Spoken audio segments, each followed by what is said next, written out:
Hello, sleep disk आणि सायटिकामधला आज आपण डिफरन्स जाणून घेऊया. खूप सारे लोक म्हणतात मला स्लीप डिस्क झालंय, स्लीप डिस्क झालंय. होतं काय ते आज आपण मॉडेलमध्ये प्रत्यक्षात बघूया. आपल्या बॉडीजमध्ये व्हर्टेब्राज असतात. प्रत्येक व्हर्टेब्राजमध्ये एक एक डिस्क असते. काही व्हेरिएंटर कारणांमुळे ती डिस्क बाहेर येत असते. जसं की तुम्हाला दिसत असेल ती रेड कलरची बाहेर आलेली आहे. पाठीमागून नर्व सप्लाय गेला आहे.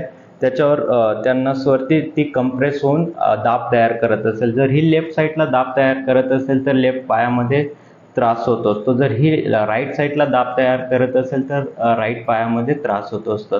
हे झालं स्लीप डिस्क. ह्या नसा पायामध्ये वेदना वाहून घेऊन जातात, त्याला आपण सायटिका म्हणतो. फॉर एक्झाम्पल आपली भिंत आहे, भिंतमध्ये विटा असतात. प्रत्येक विटामध्ये सिमेंट टाकलेले असतं. तसंच आपल्या बॉडीमध्ये व्हर्टेब्राज असतात. प्रत्येक व्हर्टेब्राजमध्ये एक एक एक एक डिस्क असते.